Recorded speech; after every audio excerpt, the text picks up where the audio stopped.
8월달 들어서면서 민족이라는 얘기, 그리고 요새 저 북쪽에 사는 아들이 우리 민족끼리 삽시다, 민족이라는 말을 잘 씁니다. 종족이라고도 하는데, 이거는 인종, 문화, 언어, 역사 또는 종교와 같은 전통의 정체성을 가지게 되는 인간의 집단을 말하는 것이 민족이고 종족입니다. 민족의 이름끼리 일반적으로 유전적으로 또는 문화적으로 유사한 것이 일반적이지만은 이것이 절대적이지는 않습니다. 민족을 중요시 여기는 사람들 중에서는 일반적으로 강력한 역사적인 연속성을 주장합니다. 그러나 역사학자들과 인류학자들의 이른바 민족 유산이라고 불리는 문화적 특징들의 대부분이 근세기에 들어와서 만들어졌습니다. 또한 그 과정에 하나는 사람들이 자발적으로 또는 강제적으로 특정 지역으로 이동하여 살게 되어 공존하면서 민족의식을 가지게 되는 것이었습니다. 그러나 이러한 과정에서 자신들의 고향에서 중요시되고 있는 문화적 특성을 혼합되거나 지워지게 되면서 민족의식보다 국가에 대한 어떤 존경심과 민족성이 두드러지게 되었습니다. 특히 공산당이 가지는 얘기는 민족이라고 하는 얘기를 부스러지면서 그 속에 흘러가는 것은 과연 민족을 위하는 것인가 한 번쯤은 생각해 봐야 되지 않느냐. 우리 민족의 생활터전은 반쪽 삼면이 바다로 이루어져 있습니다. 그런데 그 속에서 우리는 저 북쪽에 대륙이라는 것으로부터 끊임없이 침입을 받아왔습니다. 그리고 남쪽에서 일제히 침략으로 인해서 우리는 역사의 36년이라고 하는 긴 세월을 아무것도 갖지 못하는 그야말로 빈털터리 인생이 되어져 왔음을 우리는 알 수 있습니다.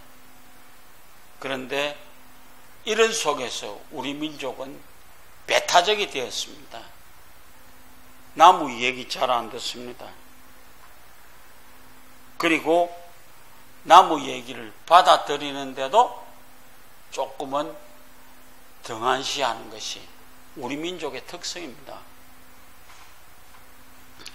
그런데 우리 민족의 의식은 8.15 광복절이 되어지면서부터 조금은 찾아오는 것 같았는데 6.25 전쟁이 생기면서 뿔뿔이 흩어질 수밖에 없었던 민족의식입니다. 그러다 보니까 같은 동족끼리 서로 고발하고 같은 동족끼리 미워하고 이런 일들이 끊임없이 존재해 왔습니다. 우리는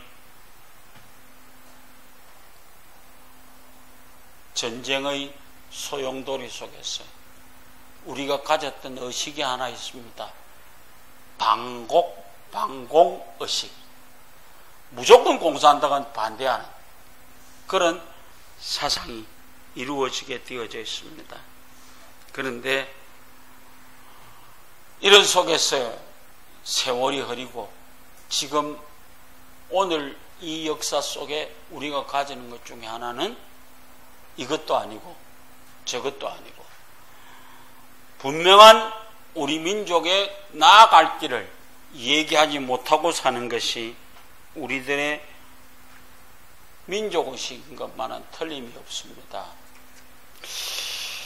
광복절 후에 식민지 통치하에서 나라는 완전히 행편없이 주저앉아 버렸습니다.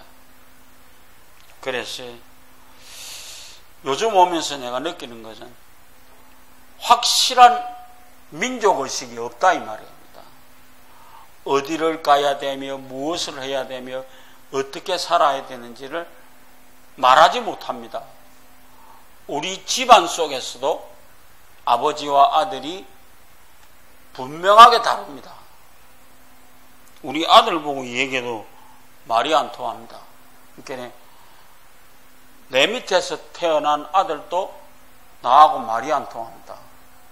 그러다 보니까 조금 얘기하다가 보면 신경질 나서 그냥 말 안 하고 치아봅니다. 그런데 우리 집 사람은 꼭 아들하고 싸워서 이기려고 그래요.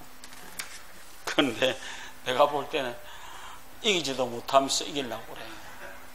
그런데 참 왜 이렇게 되었는지 심히 두렵습니다. 오늘 우리 민족이라고 하는 이 얘기, 이거는 히브리어로 고임이라고 하는데요. 이거는 특히 이스라엘 백성을 얘기할 때 민족이라고 이 얘기를 합니다. 가만히 보세요. 지금 이스라엘 민족이요. 엄청나게 똘똘 뭉쳐 있습니다. 걔들은 어설프게 누가 끝이면 그 나라는 박살납니다. 끝까지 가서 쳐부시고 돌아와야 되는 것이 그들의 민족성입니다. 그런데 오늘 이 민족이라는 말 속에서 이스라엘 백성이지만은 넓은 의미에서는 하나님을 믿는 백성을 민족이라고 그럽니다. 여러분은 하나님의 민족 속에 들어가는가 한번 생각해 봅시다. 첫째로 민족이 들어야 할 하나님의 말씀, 그게 뭘까요? 오늘 여기서 하나님께서 이 에스겔 선지자에게 인자야 라고 얘기를 합니다. 내 민족이 담 곁에서와 진문에서 너를 언론하여 각각 그 형제로 더불어 말하여 이르기를 자 가서 여호와로부터 무슨 말씀이 나오는가 들어보자 라고 하는 얘기를 합니다. 하나님께서 이스라엘 백성들을 선택하셨습니다. 이 이스라엘 백성의 선조가 누굽니까? 아브라함입니다. 잘 살고 있는 아브라함을 하나님이 불러서 친척 본토 아비집을 떠나서 내가 지시하는 땅으로 가거라. 그 얘기에 두말하지 아니하고 따라갔던 사람이 아브라함입니다. 그 아브라함이 이스라엘 민족의 조상입니다. 우리 믿음의 조상입니다. 그러니까 오늘 우리는 이 하나님의 말씀을 먼저 들어야 된다 이 말입니다. 제가 믿음은 들음에서 나고 들음은 하나님의 말씀이니라 라고 하는 얘기를 할 때 그런 얘기를 했습니다. 하나님의 말씀은 들어야만 합니다. 제가 그때 그런 얘기를 했습니다. 콩나물 얘기를 했습니다. 우리 옛날에 어릴 때 할머니들이 콩나물을 키우는데 밑이 빠진 떡당새기 위에다가 지푸락지 놓고 쌍낭콩을 올려놓고 물을 계속 붓는데 부으면 흐르고 그러는데 그 일을 계속합니다. 내 속으로 아따 할매 쓸데없는 무지하게 많이 한다 싶었는데 세월이 지나고 나면은 콩나물이 자라 있습니다. 그래 그 콩나물 우리 해먹고 살았습니다. 나는 여러분들에게 하나님의 말씀은 이쪽 귀에서 듣고 이쪽 귀를 흘려도 부지런히 들으십시오. 무슨 말이냐? 콩나물을 생각하십시오. 콩나물은 부으면 흐르고 그래도 콩나물은 자란다 이 말이에요. 그래서 우리는 오늘 하나님의 말씀을 들으시길 바랍니다. 듣는 사람 당할 수 없습니다. 그래서 오늘 우리는 분명하게 하나님의 백성으로서 하나님의 말씀을 부지런히 들을 수 있는 사람이 되기를 원합니다. 신명기 28장 1절에서 6절 유명한 말씀입니다. 쉐마라고 그럽니다. 이스라엘아 들으라. 우리 하나님 여호와는 오직 유일하신 여호와시니 너는 마음을 다하고 뜻을 다하고 힘을 다하고 내 하나님 여호와를 사랑하라. 이렇게 얘기를 하고 있습니다. 여러분들 잘 들으시기 바랍니다.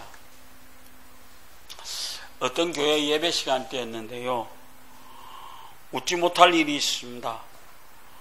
그 교회 한 교인이 설교가 시작될 무렵쯤 되니까 살짝이 일어나서 문을 열고 나갔습니다.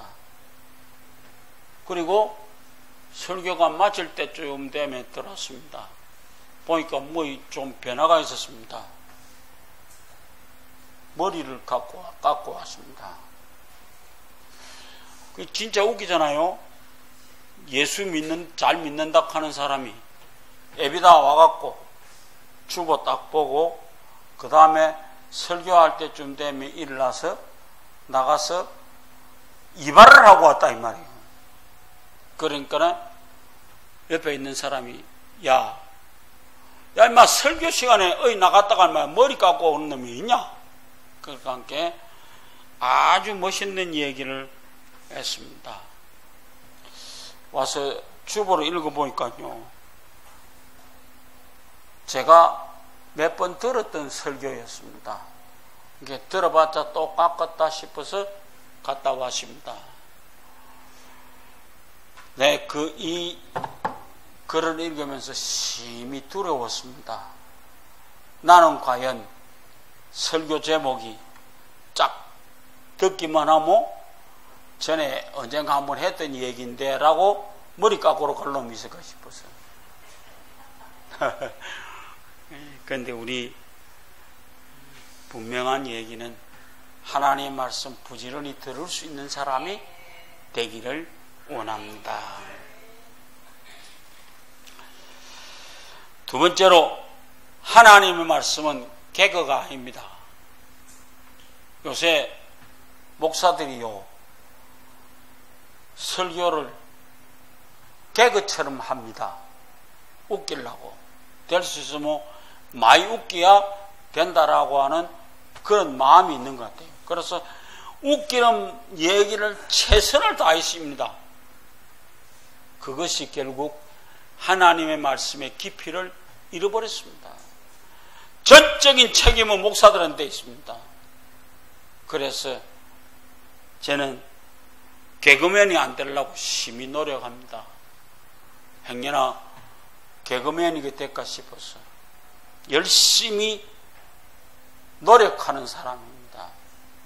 하나님의 말씀은 절대로 개그가 될 수 없습니다. 오늘 우리는 분명한 것 하나는 에스겔 선지자가 얘기한 것처럼 그들은 내가 고운 음성으로 사랑의 노래를 하며 음악을 잘하는 자같이 여겼나니 내 말을 듣고도 행하지 아니한다.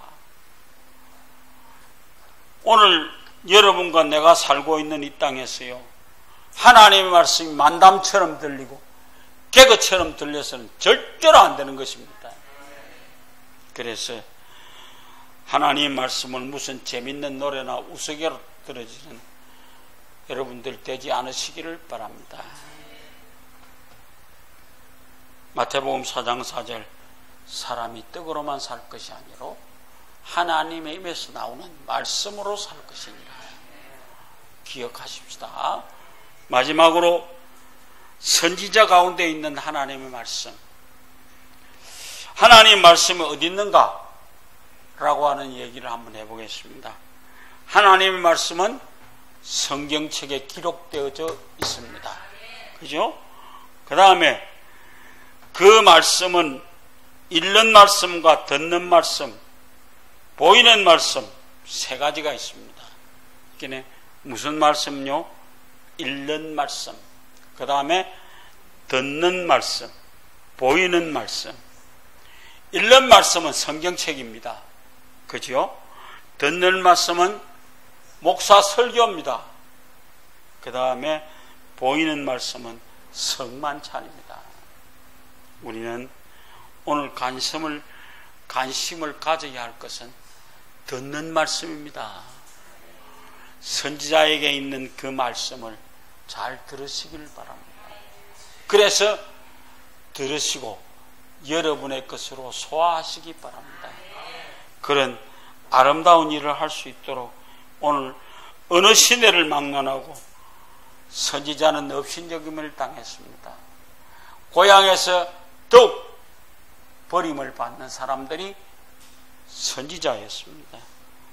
그래서 예수님께서 마태복음 23장 37절 예루살렘아 예루살렘아 선지자들을 죽이고 내게 파송된 자를 돌로 치는 자여 암딸이 그 새끼를 날개 아래 모으려 하는 것 같이 몇 번이더냐 그러나 너희가 원치 아니하였도다. 얼마나 예수님이 속이 탔으면 예루살렘 성을 향해서 예루살렘아 예루살렘아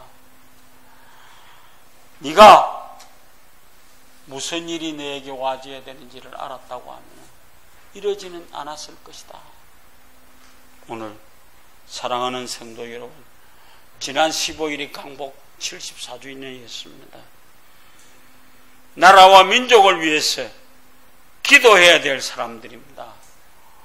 공산주의자들이 아무리 우리 민족끼리를 외쳐도 우리는 가져야 할 것이 자유 대한민국과 우리 민족을 위해서 기도해야만 합니다. 문재인은 문재인이고 우리는 기도해야만 합니다. 무엇을 위해서? 통일을 위해서 기도하는 사람들이 되기를 원합니다. 오늘 우리는 목사 설교 가운데 있는 하나님 말씀을 여러분 속에 새기시기를 바랍니다. 도로목이라는 얘기 들어봤죠? 우리 잘 아는 임진왜란의 선조가 피신을 갔습니다. 저쪽 강원도 쪽에 갔는데 고기를 한 마리 잡아와서 해주는데 너무 맛이 있습니다. 은빛 색깔이 나는. 그래서 너무나 맛있게 잘 먹었기 때문에 그 임금님이 은어라고 그랬습니다. 은빛 색깔이 난다. 다시 정상대에서 궁중에 들었습니다. 그 도로목 맛이 기억이 났습니다. 은어 맛이 기억이 나서 한번 요리해 줄 수 없느냐 그렇게 했더니 도로목을 가와서 요리를 했는데 너무 맛이 없습니다. 그래서 임금이 하는 말이 에레기 비에라 먹을 것 도로물리라. 그래서 도로목이라고 그랬대요. 성경 잘 못 들면요 도로목 됩니다. 오늘 여기 와서 들으시지만은 참대로 못 들으면 도로목 됩니다. 그래서 민족을 향하여 오늘 또 우리에게 말씀하신 하나님 말씀 잘 들으십시오. 그래서 그 말씀대로 살기 원하는 여러분들 되시기를 주의 이름으로 부탁을 드립니다.